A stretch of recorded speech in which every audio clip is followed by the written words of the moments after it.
चलिए सर शुरुआत करते हैं। अब हम अपनी अगली वीडियो में मेटल्स एंड नॉन मेटल के लास्ट वीडियो के अंदर हमने मेटल और नॉन मेटल की केमिकल प्रॉपर्टीज स्टार्ट करी थी। मैंने आपको बताया था कि एनसीईआरटी में chemical properties of metals he included हैं, नॉन मेटल्स के बारे में कोई कंटेंट अवेलेबल नहीं है। तो उसमें हमने जो सबसे पहली रिएक्शन देखी थी वो लिखा था that what happens when metals are burned in air. हमने देखा था कि मेटल ऑक्साइड बनते हैं, ये रिएक्शन के अंदर जो कॉपर होता है वो कॉपर ऑक्साइड बनाता है तो वो ब्लैक ऑक्साइड होता है। फिर हमने उसी के अंदर एम्फोटेरिक ऑक्साइड्स के बारे में पढ़ा, एल्कलीज के बारे में पढ़ा। फिर उसके बाद जो हमारा नेक्स्ट रिएक्शन आया वो था बेटा what happens when metals are reacted with water. फिर उसके अंदर तो हमने बहुत सारे केसेस पढ़े थे कि जितना ज्यादा हाईली रिएक्टिव मेटल होगा उसको एक्सटर्नल एनर्जी की कम रिक्वायरमेंट होगी अपने रिएक्शन को करने के लिए। जैसे कि सोडियम और पोटेशियम कोल्ड वाटर के साथ रिएक्ट करते हैं और वो रिएक्शन इतना ज्यादा विग्रस होता है, इतना ज्यादा वायलेंट होता है कि उसमें इतनी ज्यादा हीट प्रोड्यूस होती है, हाईली एक्सोथर्मिक रिएक्शन की जो हाइड्रोजन गैस रिलीज हो रही होती है it can catch fire along with it. उसके बाद हमने कैल्शियम के साथ रिएक्शन देखा था, फिर हमने मैग्नीशियम देखा, फिर और भी लेस रिएक्टिविटी वाले मेटल्स को हमने कंसीडर करा था और उनके रिएक्शन को देखा था विद वाटर, जो बहुत ही लीस्ट रिएक्टिव मेटल्स होते हैं जैसे कि गोल्ड, सिल्वर, प्लैटिनम। बेटा ये रिएक्ट ही नहीं करते वाटर के साथ क्योंकि रिएक्टिविटी ही लीस्ट है, क्योंकि रिएक्टिविटी ही लीस्ट है इसलिए they do not react with water at all, react नहीं करेंगे सर। ओके अब हम बात करेंगे थर्ड केमिकल प्रॉपर्टी की, और जब हम थर्ड केमिकल प्रॉपर्टी की बात कर रहे हैं तो इसमें हम देखेंगे मेटल्स का रिएक्शन विद डाइल्यूट एसिड। अब जो बच्चे मेरे साथ लगातार बने आ रहे हैं, लगातार मेरी सारी वीडियोस को देख रहे हैं साइंस मास्टर पर, उन्हें पता है कि एसिड बेसिस एंड सॉल्ट जो मेरी सेकंड वीडियो है, सेकंड सीरीज है सॉरी, उसके अंदर मैंने आपको ये सेम रिएक्शन कराया है ना, कराया ना। तो उसी रिएक्शन को अब मैं दोबारा से आपको बता रहा हूं। अगर आप किसी भी, देखिए पहले हेडिंग डाल देते हैं, what happens when metals react with dilute acid। ठीक है जी, ये हेडिंग हो गई हमारी। देखो आप सभी को पता होना चाहिए भाई, मेटल जब रिएक्ट करता है डाइल्यूट एसिड के साथ क्या प्रोड्यूस करेगा, सॉल्ट प्रोड्यूस करेगा, साथ में हाइड्रोजन गैस रिलीज करेगा। राइट, हो रहा है ना चैप्टर 2 का रिवीजन। जब मैं चैप्टर 2 की वीडियोस करा रहा था तो मैंने उनमें बोला भी था कि बेटा चैप्टर 2 की रिएक्शंस रिपीट होती हैं चैप्टर 3 में, और आपके सामने प्रूफ है, आपके सामने प्रूफ है। What happens when metals react with dilute acid, तो उसके अंदर जब भी कोई भी मेटल डाइल्यूट एसिड के साथ रिएक्ट करेगा वो सॉल्ट बनाएगा और हाइड्रोजन गैस रिलीज होगी। याद रखना जो ये सॉल्ट होता है बेटा वो एक अपने आप में आयनिक कंपाउंड होता है। आज की ही वीडियो में मैं आपको बताने वाला हूं कि आयनिक कंपाउंड्स क्या होते हैं। देखो हमने मान लीजिए मेटल अपना ले लिया एल्यूमिनियम, अब अगर मैं इसका रिएक्शन करा रहा हूं HCl के साथ, एल्यूमिनियम एक मेटल है, atomic number 13, HCl hydrochloric acid, acid है, स्ट्रॉन्ग एसिड की कैटेगरी में आता है। अब जब ये दोनों रिएक्ट करते हैं तो ये कंपाउंड बनाते हैं AlCl3 और साथ में रिलीज होती है हाइड्रोजन गैस। क्या रिलीज होती है बेटा, हाइड्रोजन गैस। यहाँ पे 2 लगा दीजिए, यहाँ पे 6 लगा दीजिए, यहाँ पे 3 लगा दीजिए, यहाँ पे 2 लगा दीजिए। अब ये इक्वेशन हो गई है मेरी पूरी तरीके से बैलेंस। तो आप देख रहे हैं यहाँ पर हाइड्रोजन गैस रिलीज हो रही है ना यहाँ पर हाइड्रोजन गैस।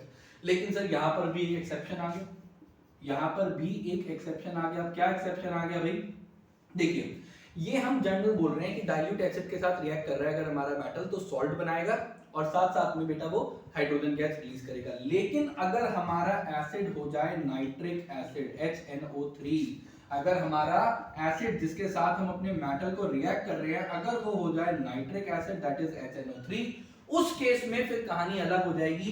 एक्चुअली होता क्या है बेटा, जो नाइट्रिक एसिड है it is a very strong oxidising agent, बहुत स्ट्रॉन्ग ऑक्सीडाइजिंग एजेंट है, ये बहुत ज्यादा स्ट्रॉन्ग ऑक्सीडाइजिंग एजेंट है। अब इतना ज्यादा स्ट्रॉन्ग ऑक्सीडाइजिंग एजेंट होता है बेटा ये कि जो हाइड्रोजन गैस रिलीज हो रही होती है उसको ये ऑक्सीडाइज कर देता है, उसको ये ऑक्सीडाइज कर देता है टू वाटर और खुद रिड्यूस हो जाता है टू सम नाइट्रोजन ऑक्साइड, मतलब नाइट्रोजन के किसी ऑक्साइड में खुद को रिड्यूस कर लेता है और रिलीज हाइड्रोजन गैस को वाटर में ऑक्सीडाइज कर देता है। अब देखो यहाँ पर क्वेश्चन आ सकता है, आपको ऐसे कंफ्यूज करा जा सकता है, किसी मेटल का रिएक्शन दे देंगे नाइट्रिक एसिड के साथ, अब वो बोलेंगे प्रेडिक्ट द प्रोडक्ट्स, तो अब आपको तो ऐसे ही लगेगा कि नाइट्रिक एसिड तो एसिड है, वो भी स्ट्रॉन्ग एसिड है, तो चलो भाई ये भी सॉल्ट बना रहा होगा, साथ साथ में हाइड्रोजन गैस रिलीज हो रही होगी। लेकिन आपको ध्यान रख रहा है कि ऐसा यहाँ वाले केस में नहीं होगा। Nitric acid is a very very strong oxidising agent, it oxidises the released hydrogen gas to water and itself get reduced to any nitrogen oxide. आ गई बात समझ में?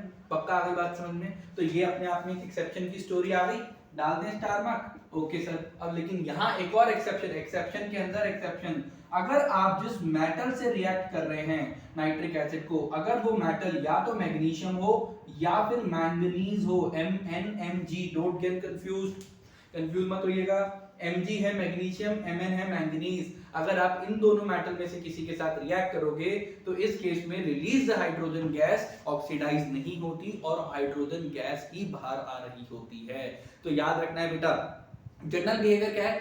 जनरल बिहेवियर कहता है कि मेटल जब भी डाइल्यूट एसिड के साथ रिएक्ट करेंगे तो वो क्या बनाएंगे? एक सॉल्ट बनाएंगे। वो सॉल्ट कैसा होगा? एक आयनिक कंपाउंड होगा। आयनिक कंपाउंड के बारे में हम आगे बात करेंगे और साथ साथ में हाइड्रोजन गैस रिलीज करेंगे। लेकिन अगर आपका डाइल्यूट एसिड हो जाए कोई HNO3 यानी कि nitric acid, nitric acid hydrogen gas generally release नहीं करने देता है। क्यों? क्योंकि नाइट्रिक एसिड होता है वेरी स्ट्रॉन्ग ऑक्सीडाइजिंग एजेंट।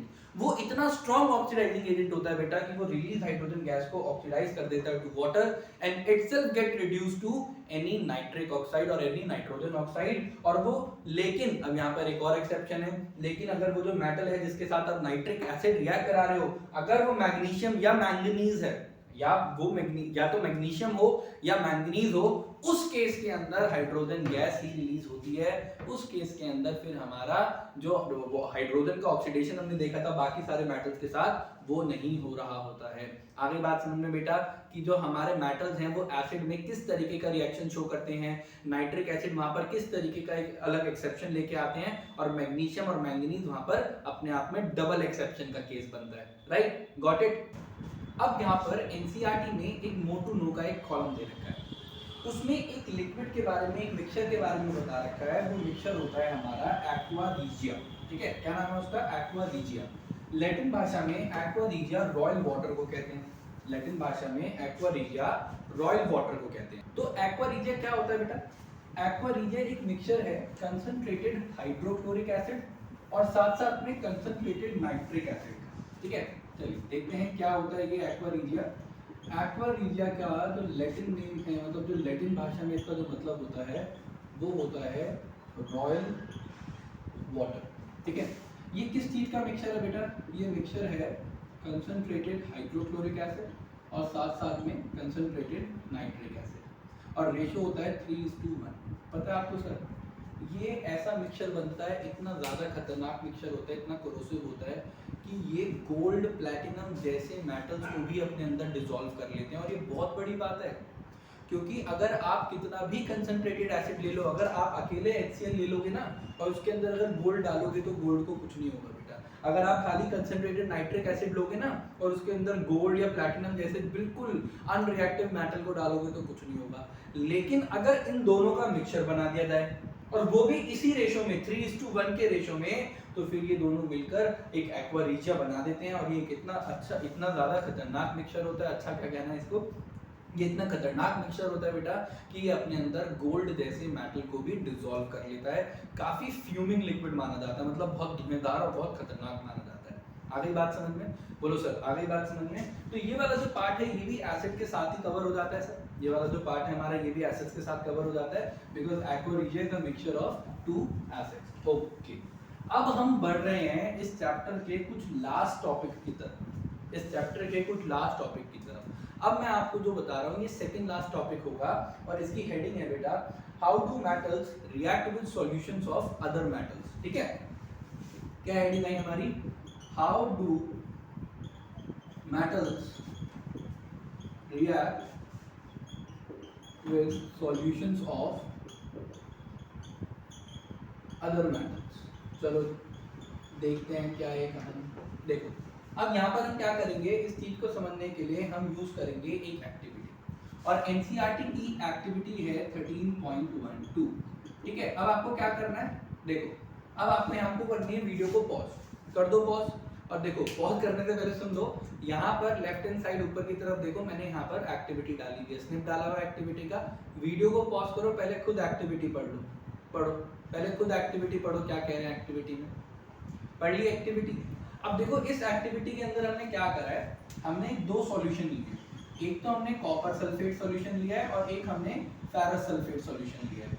मैं जब भी बच्चों को बता दूं कॉपर सल्फेट सॉल्यूशन का ओरिजिनल कलर होता है ब्लू, फेरस सल्फेट सॉल्यूशन का ओरिजिनल कलर होता है ग्रीन। हमने इस कॉपर सल्फेट सॉल्यूशन में एक आयरन की नेल डाली है यानी कि कील डाली है, और फेरस सल्फेट सॉल्यूशन में कॉपर वायर डाली है। ठीक है, आ रही है बात समझ में? अब थोड़ी देर बाद हम क्या ऑब्जर्व करते हैं बेटा कि अब ये जो कॉपर सल्फेट का जो ओरिजिनल हमने जो सॉल्यूशन लिया था जिसका ओरिजिनल कलर ब्लू था, अब वो ब्लू कलर धीरे धीरे धीरे धीरे फेड अवे होता जा रहा है। और यहाँ पर हमने देखा इस वाले केस के अंदर जो चीज जैसी थी वो वैसी की वैसी रहती है, कोई बदलाव देखने को नहीं मिलता। मतलब फेरस सल्फेट का सॉल्यूशन जैसा ओरिजिनली था ग्रीन, वो ग्रीन का ग्रीन रहता है। कॉपर की जो वायर थी हमने जैसी डाली थी वैसी हो जाती है। लेकिन यहाँ पर चीजें चेंज होना स्टार्ट हो जाती हैं, यहाँ पर चीजें चेंज होना स्टार्ट हो जाती हैं। यहाँ पर क्या होगा एक्चुअली में, यहाँ पर अब बन जाएगा फेरस सल्फेट और अलग हो जाएगा कॉपर।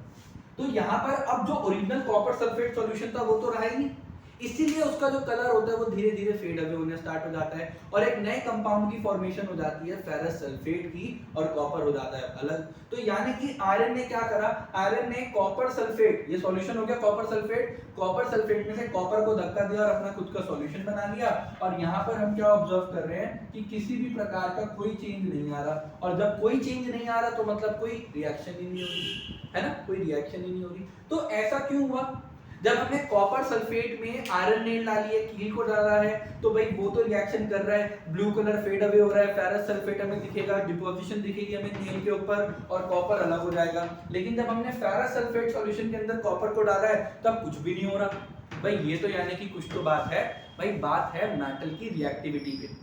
होता क्या है बेटा, एक हाईली रिएक्टिव मेटल मतलब जिसकी रिएक्टिविटी ज्यादा हो, वो एक लेस रिएक्टिव मेटल को उसके सॉल्ट सॉल्यूशन से डिस्प्लेस कर देता है। मैंने आपको अपनी प्रीवियस वीडियो में देखना मैंने बेटा वहां पर आपको रिएक्टिविटी सीरीज के बारे में बताया।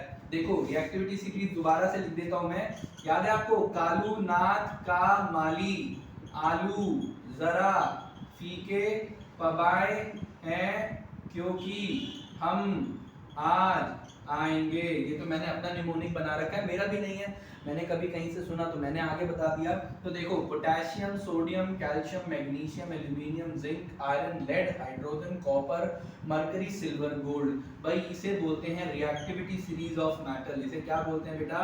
इसको बोला जाता है reactivity series of metals, reactivity series of metals. और इस केस में डाउन द ग्रुप मतलब जैसे जैसे हम नीचे आ रहे हैं तो रिएक्टिविटी भी कम होती जा रही है, रिएक्टिविटी डिक्रीजेस। ठीक है ना, जैसे जैसे हम इस सीरीज में नीचे आ रहे हैं तो रिएक्टिविटी कम हो रही है। देखो ना नीचे कैसे मेटल्स हैं, मरकरी, सिल्वर, गोल्ड, ऐसे मेटल्स हैं जिनकी रिएक्टिविटी बहुत कम होती है। हमने देखा था रिएक्शन विद वाटर वाले केस के अंदर हमने देखा था।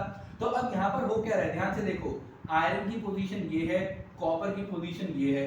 तो क्या आप इस सीरीज को देखकर इस बात का अंदाजा लगा पाते हो that iron is more reactive than copper? बोलो, iron is more reactive than copper. Yes, हमें पता है कि इस सीरीज के अंदर जो ऊपर आता है वो ज्यादा रिएक्टिव होता है। आयरन और कॉपर में कंपेयर करो, आयरन और कॉपर में कंपेयर करो, आयरन ऊपर आ रहा है, कॉपर नीचे आ रहा है, मतलब iron is more reactive, iron is more reactive. और होता क्या है बेटा, एक हाईली रिएक्टिव मेटल एक लेस रिएक्टिव मेटल को उसके सॉल्ट सॉल्यूशन से डिस्प्लेस कर देगा।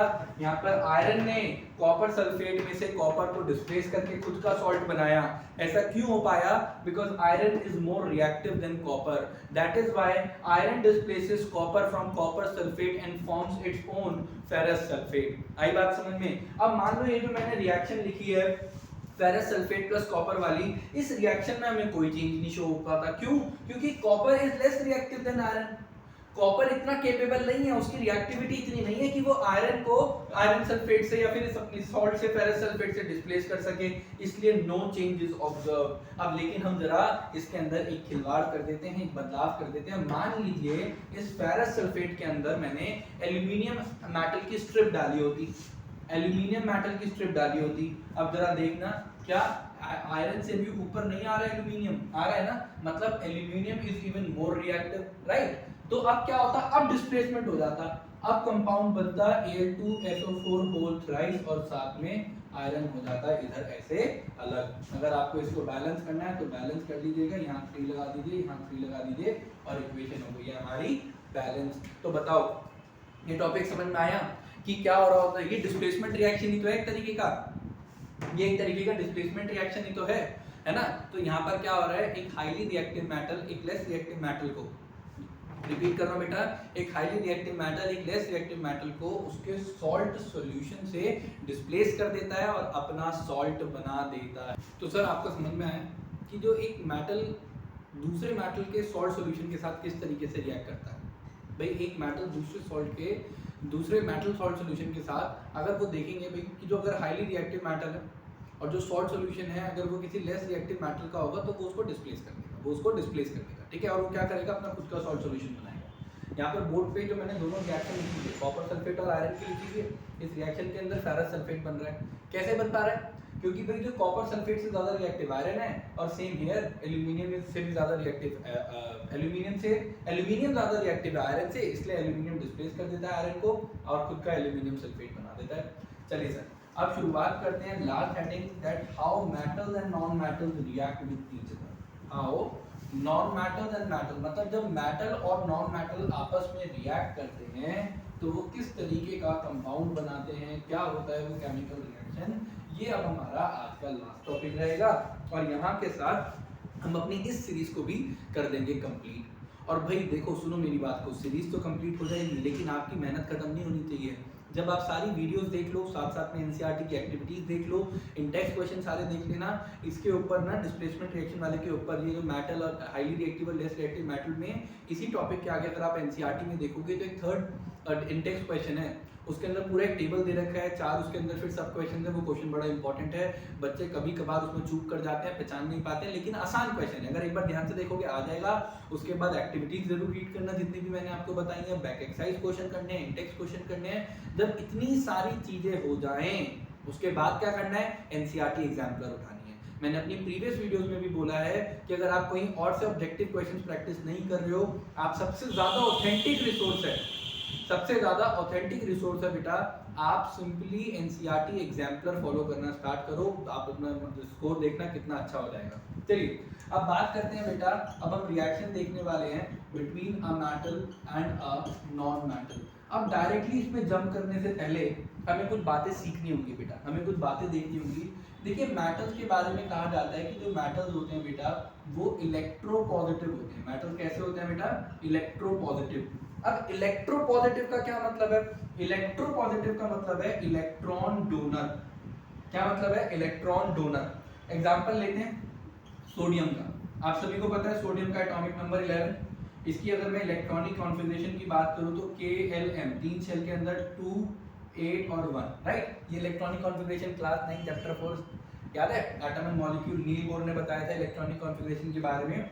तो आप जरा इस इलेक्ट्रॉन को देखो 1 को, अब इसके पास दो ऑप्शन है, या तो ये 7 इलेक्ट्रॉन गेन कर ले, या तो ये 7 इलेक्ट्रॉन गेन करे, जब जाके ये 8 इलेक्ट्रॉन होंगे तो इसका m शेल पूरा हो जाएगा, या फिर ये 1 इलेक्ट्रॉन लूज कर दे, ये 1 इलेक्ट्रॉन लूज कर दे, तब क्या होगा, इसका m शेल पूरा ही हट जाएगा और फिर बचेंगे खाली 2 और 8, यानी कि वो अपने आप में कंप्लीट होंगे। तो एक ऑप्शन तो ये है। तो एक्चुअली यही करते हैं बेटा मेटल्स। मेटल्स क्या करते हैं, उनके वैलेंस शेल के जो इलेक्ट्रॉन होते हैं, वैलेंस शेल क्या होता है बेटा, outermost shell.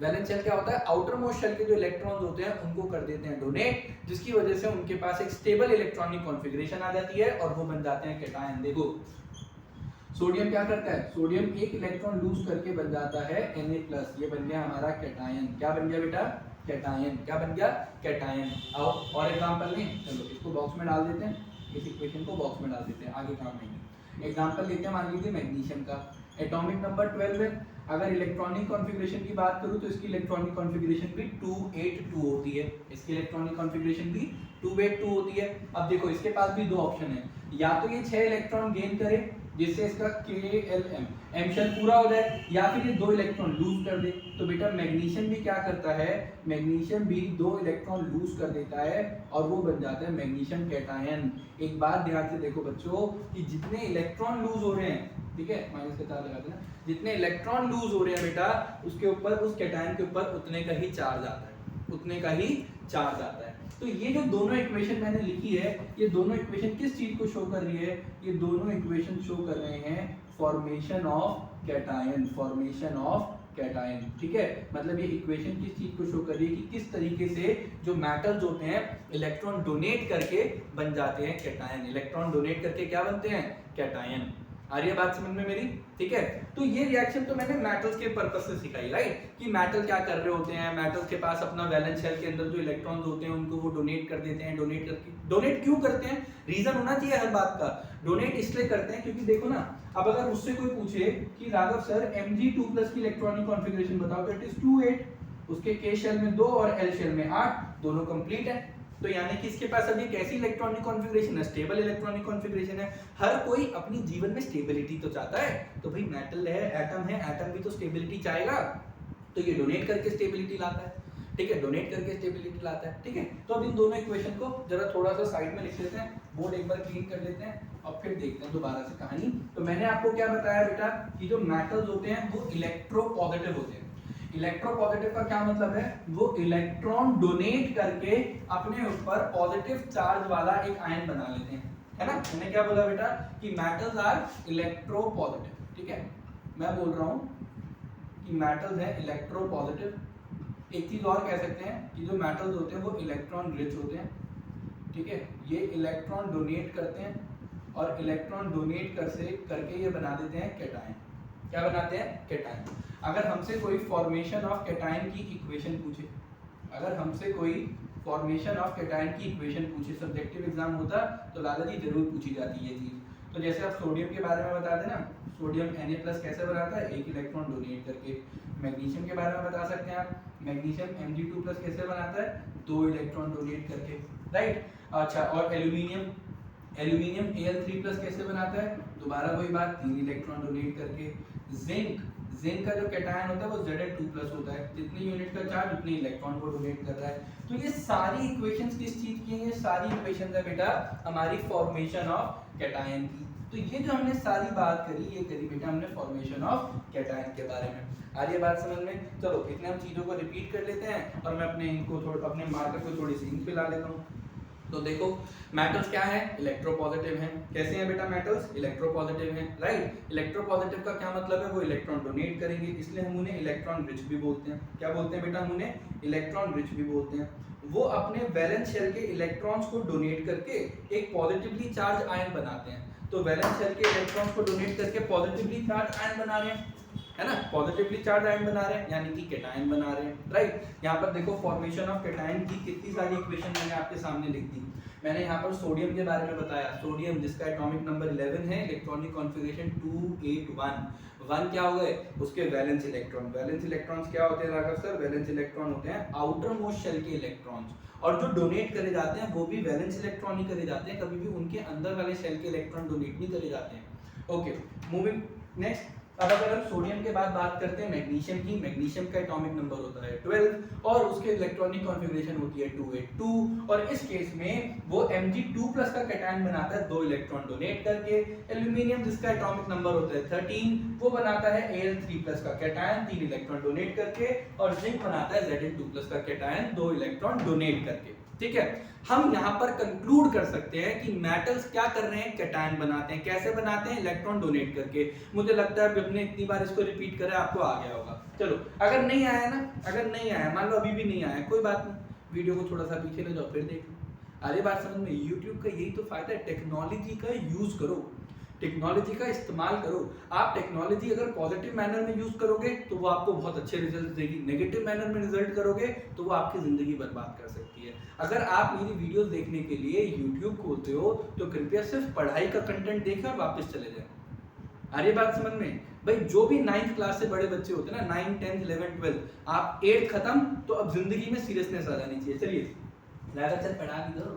Non metal क्या होते हैं बेटा? नॉन मेटल होते हैं इलेक्ट्रोनेगेटिव, इलेक्ट्रोनेगेटिव यानी कि इलेक्ट्रॉन गेन करना चाहते हैं, इन्हें हम इलेक्ट्रॉन डेफिशिएंट भी बोलते हैं, बेचारे के पास कमी होती है, तो ये क्या करते हैं? इलेक्ट्रॉन गेन करते हैं, और इलेक्ट्रॉन गेन करके क्या बनाते हैं? एनायन। क्या बनाते हैं? एनायन। एग्जांपल ले लो Raghav sir, oxygen 2 electron gain करता है और बनाता है O2- का एनायन। इसको क्या बोलते हैं? Oxide anion. आइड वर्ड लगे ना, आइड, आइड का मतलब ही होता है एनायन। ठीक है ना। अब देखो ऑक्सीजन ने 2 इलेक्ट्रॉन क्यों गेन करे, ऑक्सीजन का एटॉमिक नंबर होता है कितना होता है बताओ, 8 होता है, इलेक्ट्रॉनिक कॉन्फ़िगरेशन होती है 2 और 6। आप देख रहे हो इसके एल शेल में सिर्फ 2 इलेक्ट्रॉन की कमी है, इसके एल शेल में सिर्फ 2 इलेक्ट्रॉन की कमी है, तो ये क्या करता है 2 इलेक्ट्रॉन गेन कर लेता है।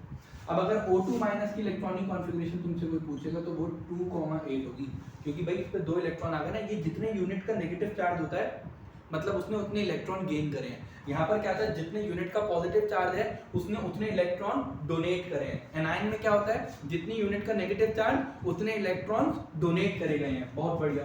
अब देखो मान लीजिए हम क्लोरीन की बात करें, चलिए क्लोरीन के बारे में भी यहाँ पर थोड़ा सा उसका कच्चा चिट्ठा खोल दें। Chlorine atomic number 17, electronic configuration 287, एक इलेक्ट्रॉन की रिक्वायरमेंट है, तो ये सर हमारे एक इलेक्ट्रॉन गेन कर लेंगे और बना देंगे Cl-, यानी कि ये बन जाएगा क्लोराइड। क्या बन जाएगा, क्लोराइड। क्या बन जाएगा, क्लोराइड। ऐसे बहुत सारे केसेस होते हैं। सल्फर क्या करता है, 2 इलेक्ट्रॉन गेन करके सल्फाइड बना लेता है, 2 इलेक्ट्रॉन गेन करके सल्फाइड बना लेता है। आ रही बात समझ में। फॉस्फोरस 3 गेन करके फॉस्फाइड बना लेता है।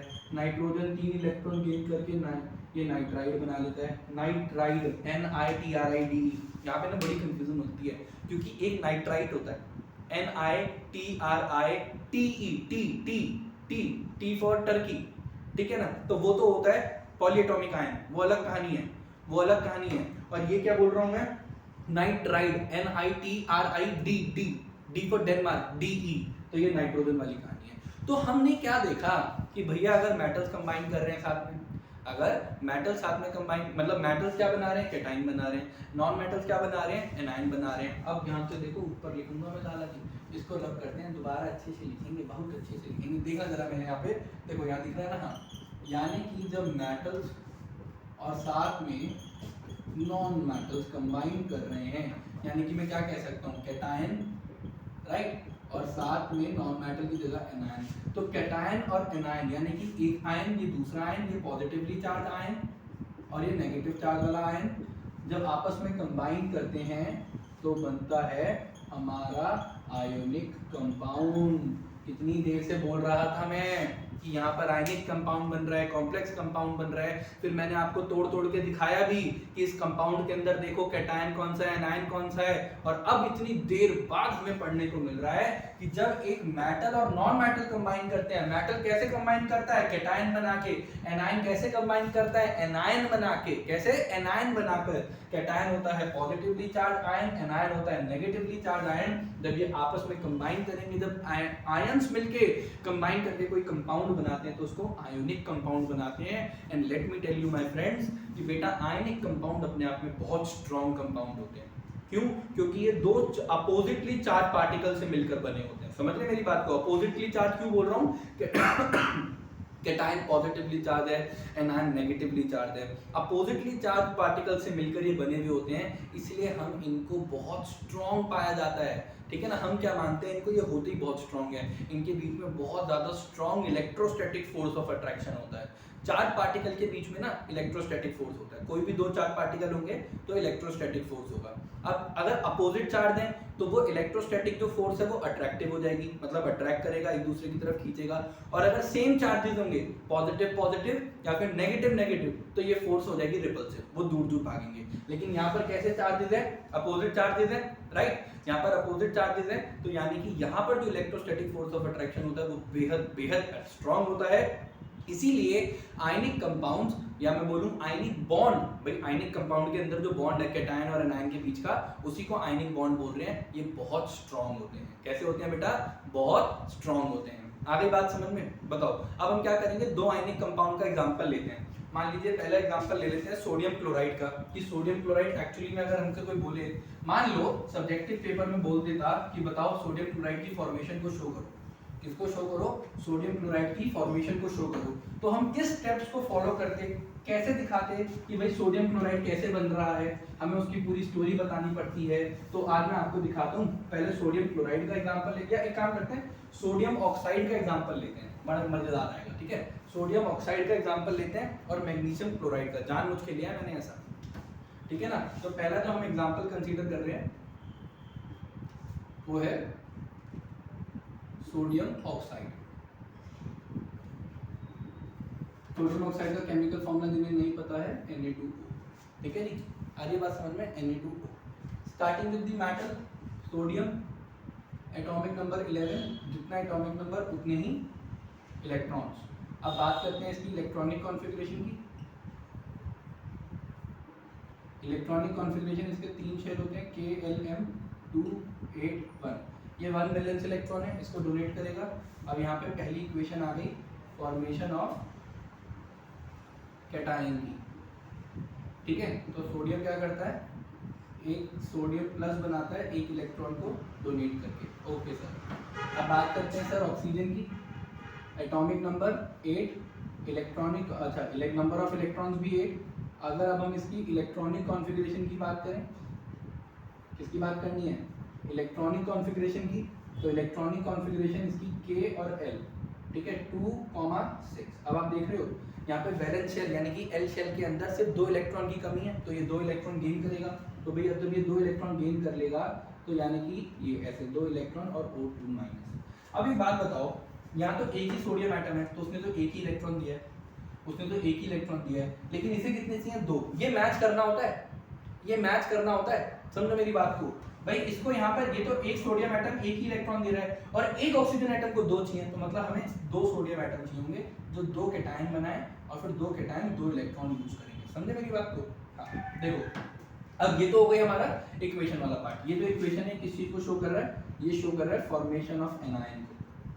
किसको शो कर रहा है, फॉर्मेशन ऑफ एनायन को, ठीक है जी, किसको शो कर रहा है, फॉर्मेशन ऑफ एनायन। अब देखो सोडियम, अब हम सिर्फ इनके वैलेंस इलेक्ट्रॉन दिखाएंगे। मान लो मैंने इसके वैलेंस इलेक्ट्रॉन को डॉट से शो करा। वैलेंस इलेक्ट्रॉन सबको पता होना चाहिए, electron present in the outermost shell.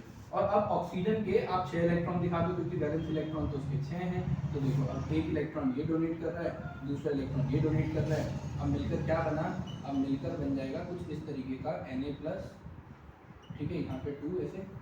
और ऑक्सीजन, अब देखो इस पे 6 इलेक्ट्रॉन तो इसी के आ गए ओरिजिनल वाले, और 2 इलेक्ट्रॉन जो इसने लिए हैं वो आ गए, ठीक है जी, आ रही बात समझ में? तो यहाँ पर आप 2- का चार्ज शो कर सकते हो। बोलो आ गई बात समझ में? ठीक है ना। तो हमने एक आयनिक कंपाउंड बनाया Na2O यानी कि सोडियम ऑक्साइड। हमें देखना होता है बेटा कि कितने इलेक्ट्रॉन की रिक्वायरमेंट है और कितने इलेक्ट्रॉन एक कैटायन या एक एनायन ले रहा है या दे रहा है। अभी बात वेरी गुड। चलो देखो इसको, देखो जल्दी देख लो इसको। देख लिया, डन हो गया। आगे बढ़ जाऊँ, एक दूसरा एग्जांपल ले लूँ, मैग्नीशियम क्लोराइड का एग्जांपल ले लूँ। आ जाओ, सोडियम ऑक्साइड का, ठीक है। स्क्रीनशॉट ले लिया करो जल्दी, या फिर लिख लोगे नोटबुक में या रजिस्टर में तो बहुत ही बढ़िया, या फिर अपनी एनसीईआरटी को ही थोड़ा बहुत सजा लो। चलो अब हमने मैग्नीशियम, अब देखा तो मैंने सोडियम ऑक्साइड, अब देखेंगे मैग्नीशियम क्लोराइड। भाई ये इलेक्ट्रॉन वाला कॉन्सेप्ट समझ लेना, इलेक्ट्रॉन से पता चलता है कि कौन कैटायन कितने आएंगे, एनायन कितने आएंगे। अब जैसे मैं यहाँ पर जो नेक्स्ट एग्जांपल ले रहा हूँ वो ले रहा हूँ मैग्नीशियम क्लोराइड। इसका एग्जांपल ले रहे हैं बेटा, क्लोराइड का केमिकल फॉर्मूला क्या होता है, MgCl2, ठीक है, MgCl2। और मैग्नीशियम का कंटेंट बताओ, एटॉमिक नंबर 12, जितना एटॉमिक नंबर उतने इलेक्ट्रॉन भी 12। इलेक्ट्रॉनिक कॉन्फ़िगरेशन देखते हैं, आ जाओ इसकी फटाफट से। अब अगर हम इसकी इलेक्ट्रॉनिक कॉन्फ़िगरेशन देखें तो इसके अंदर भी 3 शेल होते हैं, 2a2, यानी कि यहाँ पर आ गए 2 इलेक्ट्रॉन, वैलेंस इलेक्ट्रॉन। तो यानी कि अगर मुझे अब इक्वेशन लिखनी है फॉर्मेशन ऑफ कैटायन की, ठीक है, शॉर्ट में लिख दिया फॉर्मेशन ऑफ कैटायन, तो मैं कैसे लिखूंगा, देखो मैग्नीशियम क्या कर रहा है, मैग्नीशियम 2 इलेक्ट्रॉन डोनेट कर रहा है, राइट, और बना रहा है Mg2+ का कैटायन। Very good. अब उसके बाद हम बात करते हैं क्लोरीन की। क्लोरीन का एटॉमिक नंबर 17, उसके पास इलेक्ट्रॉन भी 17। and when we talk about its electronic configuration, तो इलेक्ट्रॉनिक कॉन्फ़िगरेशन इसके पास भी 3 शेल होते हैं, 287। अब इसको एक इलेक्ट्रॉन की रिक्वायरमेंट होती है, मतलब एक क्लोरीन एक इलेक्ट्रॉन गेन करके Cl- बनाता है। अब लेकिन एक बात बताओ, ये तो एक मैग्नीशियम तो 2 इलेक्ट्रॉन दे रहा है, लेकिन एक क्लोरीन एटम को तो खाली एक इलेक्ट्रॉन की रिक्वायरमेंट है, तो इसलिए हम यहाँ पर 2 कर देंगे। अगर 2 क्लोरीन हो तो 2 Cl- बनेंगे, है ना। अब बैलेंस हो रहा है कि एक मैग्नीशियम एटम 2 क्लोरीन देगा और 2 क्लोरीन एटम 2 इलेक्ट्रॉन को गेन करके 2 Cl- के अलग अलग आयन बनाएंगे, ठीक है। आप चाहो तो इसे चाहे ऐसे ना भी लिखो, लेकिन ये समझना जरूरी है, इस बात को समझना जरूरी है कि 2 क्लोरीन एटम क्यों आ रहे हैं फॉर्मूले में, 2 क्लोरीन एटम क्यों आ रहे हैं, क्योंकि भाई इलेक्ट्रॉन जितने ये ले रहा है उतने वहाँ पे चाहिए होता है। तो देखो मान लो मैग्नीशियम के मैंने दोनों इलेक्ट्रॉन्स को शो करा कुछ ऐसे, और क्लोरीन के 7 वैलेंस इलेक्ट्रॉन को मैंने कुछ शो करा ऐसे, 1 2 3 4 5 6 7, और दूसरा क्लोरीन हो गया 1 2 3 4 5 6 7। तो एक इलेक्ट्रॉन इसको देगा, दूसरा इलेक्ट्रॉन इसको देगा। अब देखो क्या से बनेगा, अब बन गया Mg2+, ठीक है। और देखो क्लोरीन का देखो जरा, 1 2 3 4 5 6 7, एक उसको मिल गया अपना वाला, और इसके ऊपर नेगेटिव चार्ज, तो क्लोरीन। आ गई बात समझ में? तो ऐसे बनता है बेटा मैग्नीशियम क्लोराइड। क्या बना बेटा हमारा यहाँ पर, ये मैग्नीशियम क्लोराइड। क्लियर है? कैसे बनाते हैं आयनिक कंपाउंड, बोलो बोलो बोलो, क्लियर है ना? बहुत बढ़िया बहुत बढ़िया, खुद भी बना के देख लो, खुद भी बना के देख लो। सोडियम क्लोराइड बना के देखो, ठीक है, एल्यूमिनियम ऑक्साइड बना के देखो, खुद बना के देखोगे तो प्रैक्टिस हो जाएगी। चलो अब यहाँ पर आता है next topic, that is the physical properties of ionic compound. क्या आता है बेटा नेक्स्ट टॉपिक आता है हमारा, physical properties of ionic compound. तो चलो अब इस टॉपिक को देखते हैं, फिजिकल प्रॉपर्टीज को, और इसके साथ प्रभु की कृपा से हमारा ये चैप्टर भी कंप्लीट हो जाएगा, साथ साथ में मेटल और नॉन मेटल वाली ये सीरीज कंप्लीट हो जाएगी। आ रही है बात समझ में? बेटा साइंस मास्टर के प्लेटफॉर्म में आपको ये गोल्डन चांस मिल रहा है, 3 चैप्टर हो चुके हैं अभी तक साइंस मास्टर पे, यानी कि आपका लाइट हो चुका है, आपका acid basis and salt, metals हो चुका है, मेटल एंड नॉन मेटल हो चुका है। चीज़ों को बैठो देखो रिवाइज करो, आपका ही फायदा होगा। आ रही है बात समझ में? बोर्ड में मार्क्स लाने बहुत जरूरी होते हैं बेटा। चलिए अब हम बात करते हैं बेटा फिजिकल प्रॉपर्टीज ऑफ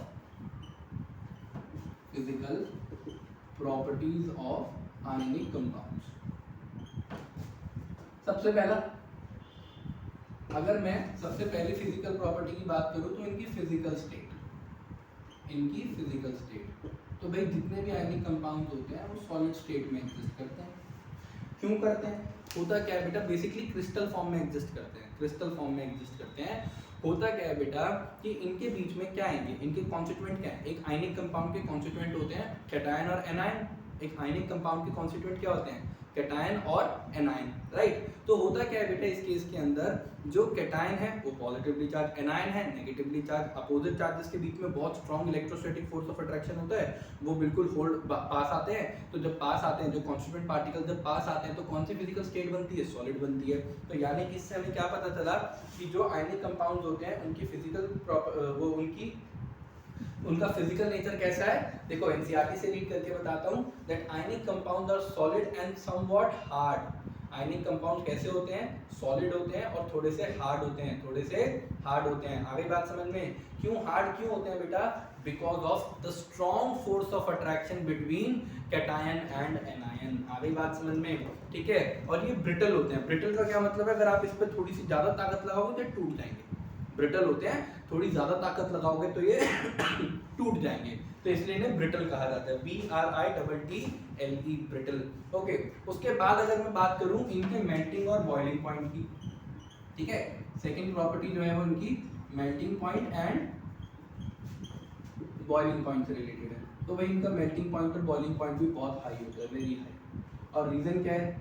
रीजन यही है कि भाई यहाँ पर जो आयनिक फोर्स ऑफ अट्रैक्शन होती है, electrostatic force of attraction between constituent cation and anion, वो बहुत ज़्यादा होती है, बहुत स्ट्रॉन्ग होती है। इसलिए उस फोर्स को तोड़ने में बहुत ज़्यादा हीट देनी पड़ती है। जितनी ज़्यादा हीट देनी पड़ रही है मतलब उतना ज़्यादा टेम्परेचर सप्लाई करना पड़ रहा है, उतना ज़्यादा टेम्परेचर मेंटेन करना पड़ रहा है। दैट इज वाई वी से कि इनका आयनिक कंपाउंड्स का जो मेल्टिंग और बॉइलिंग पॉइंट होता है वो बेहद ज़्यादा होता है। आगे बात समझ में? बोलो पक्का आगे बात समझ में? ओके। अब अगर हम बात करें सॉल्युबिलिटी की, देखो तो इनकी सॉल्युबिलिटी काफ़ी अच्छी होती है, बहुत अच्छे हाई सॉल्युबिलिटी इन वाटर, ठीक है, हाई सॉल्युबिलिटी इन वाटर। अब देखो आपको नहीं पता होगा बट वाटर अपने आप में पोलर कंपाउंड है। अब ये पोलर कंपाउंड क्या होता है इसकी डिटेल में नहीं जाएंगे। आप ये याद रखना कि जितने भी आयनिक कंपाउंड्स है ना वो सभी के सभी बहुत अच्छे से सॉल्युबल होते हैं इन पोलर कंपाउंड्स। जैसे कि एग्जांपल मैंने आपको दे दिया वाटर। क्या एग्जांपल दे दिया बेटा मैंने आपको? वाटर, ठीक है, क्योंकि ये पोलर कंपाउंड है। लेकिन कुछ नॉन पोलर कंपाउंड होते हैं, नॉन पोलर कंपाउंड के बहुत सारे एग्जांपल दे रखे हैं एनसीईआरटी में, जैसे कि केरोसिन, जैसे कि बेंजीन। अब इनके अंदर क्या होता है ना बेटा, केरोसिन बेंजीन ये नॉन पोलर है ना, नॉन पोलर होने की वजह से आयनिक कंपाउंड कभी भी इनमें सॉल्युबल नहीं होंगे, बिल्कुल भी सॉल्युबल नहीं होंगे। केमिस्ट्री का रूल होता है बेटा लाइक डिसॉल्व्स लाइक, मतलब जो जैसा होता है वो उसी के अंदर डिजोल्व भी होता है, जो जैसा होता है वो उसी के अंदर डिजोल्व भी होता है। तो लाइक डिजोल्व्स लाइक में क्या कॉन्सेप्ट आता है बेसिकली यहाँ पर कि ये क्योंकि कैसे होते हैं, ये आयनिक है ना, खुद इनके ऊपर चार्ज है ना, तो इसलिए ये किस कैसे कंपाउंड के अंदर जाना डिजोल्व करना पसंद करेंगे, जिसके पास अपने ऊपर थोड़ा बहुत कुछ चार्ज होता हो। अब आप सोचोगे वाटर मॉलिक्यूल पे कैसा चार्ज, वो थोड़ी बात की बातें हैं, वो क्लास 11th की बातें हैं, तो इतनी डिटेल में मत जाओ, बस इतना याद रखो कि जो सॉल्युबल होते हैं आयनिक कंपाउंड हाईली सॉल्युबल है पोलर कंपाउंड जैसे कि वाटर में, और इनसॉल्युबल होते हैं इन नॉन पोलर कंपाउंड जैसे कि केरोसिन और बेंजीन। अब बात करते हैं फोर्थ प्रॉपर्टी की, इलेक्ट्रिक कंडक्टिविटी, मतलब ये इलेक्ट्रिसिटी कंडक्ट करते हैं या नहीं। तो द आंसर इज, अगर हम इनकी सॉलिड स्टेट की बात करें, किसकी बात करें, सॉलिड स्टेट की, तो the answer is big no, ये बिल्कुल भी इलेक्ट्रिसिटी कंडक्ट नहीं करते हैं। लेकिन अपनी मोल्टन स्टेट में, ठीक है, मोल्टन स्टेट में या फिर एक्वस फॉर्म में, या फिर एक्वस फॉर्म, एक्वस फॉर्म मतलब जब इनका सॉल्यूशन बना दिया जाए, जब इनका सॉल्यूशन बना दिया जाए वाटर में डिसॉल्व करके, तो अब होता क्या है बेटा, अब जो आयंस होते हैं वो थोड़े दूर दूर होते हैं, ठीक है, आयंस थोड़े से दूर दूर हो जाते हैं, और इसमें अब इतनी वहाँ पर एनर्जी अवेलेबल होती है, दूर दूर होने की वजह से force of attraction between the ions थोड़ी सी कम हो गई, तो एनर्जी इजीली अवेलेबल होती है which can easily overcome the force of attraction between the ions. Actually बात ये है ना, इलेक्ट्रिसिटी तभी कंडक्ट होगी जब आयन मूव करेगा। इलेक्ट्रिसिटी मूव कराने के लिए, इलेक्ट्रिसिटी कंडक्ट कराने के लिए सॉरी, कोई ना कोई चार्ज पार्टिकल चाहिए, फ्री चार्ज पार्टिकल। अब यहाँ तो क्या होता है, वो एक दूसरे के रिश्ते में बंधे होते हैं, आयनिक बॉन्ड में बंधे होते हैं, सॉलिड स्टेट में तो बहुत ज़्यादा स्ट्रॉन्ग होते हैं, ठीक है ना, एक दूसरे के साथ बंधे हुए होते हैं, तो कोई केस ही नहीं रहता कि जिसकी वजह से इलेक्ट्रिसिटी कंडक्ट हो सके, जिसकी वजह से इलेक्ट्रिसिटी कंडक्ट हो सके।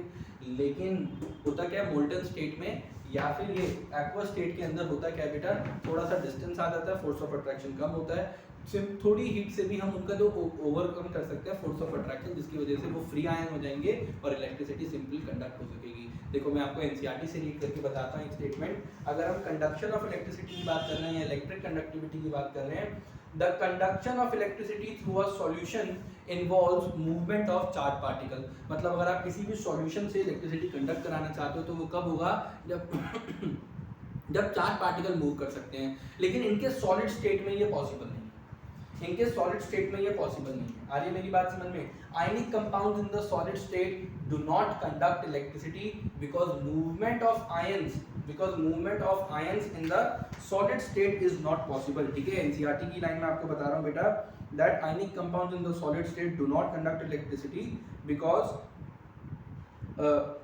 एक सेकंड रुक जाइए, ठीक है, तो ionic compounds in the solid state do not conduct electricity because the movement of the ions in the solid state is not possible due to rigid structure. बहुत ज्यादा फोर्स ऑफ अट्रैक्शन है ना बीच में, बिल्कुल रिजिड स्ट्रक्चर होता नहीं हो सकता। This is possible in the molten state since the electrostatic force of attraction, इतनी देर से इसी का तो नाम ले रहा हूँ, जो कैटायन और एनायन के बीच में जो फोर्स ऑफ अट्रैक्शन होती है उसी को बोलते हैं इलेक्ट्रोस्टैटिक फोर्स ऑफ अट्रैक्शन। क्या कहते हैं? Electrostatic force of attraction.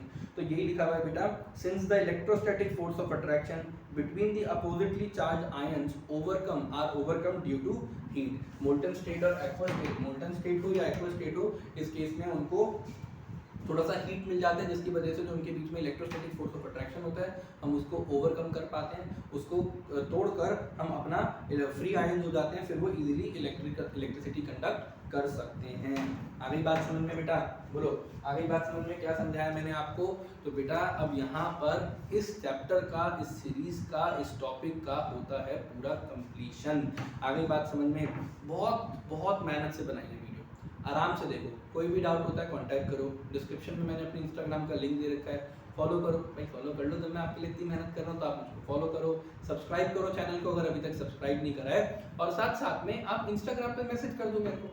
आप अगर मेरे साथ एक बार इंस्टाग्राम पे कनेक्ट हो जाओगे तो मैं आपसे वहाँ पर कनेक्ट करके आपके सारे डाउट्स क्लियर कर सकता हूँ। अदरवाइज मैंने अपने डिस्क्रिप्शन में मेरी अपनी जीमेल का जो ईमेल एड्रेस है जीमेल का, मैंने वो भी डाला था, ठीक है, agarwalraghav3006@gmail.com, आप उस पर भी मुझसे कॉन्टैक्ट कर सकते हो। सारी वीडियोस को आराम से देखो, एक बार जब देखते हो तो एनसीईआरटी साथ लेके बैठा करो, एनसीईआरटी के साथ देखो, और उसके बाद जब रिवीजन करना है तो या तो सेकंड रिवीजन आप वीडियो को हाई प्लेबैक स्पीड पर देखो, या फिर आप सिर्फ एनसीईआरटी से करो, ठीक है।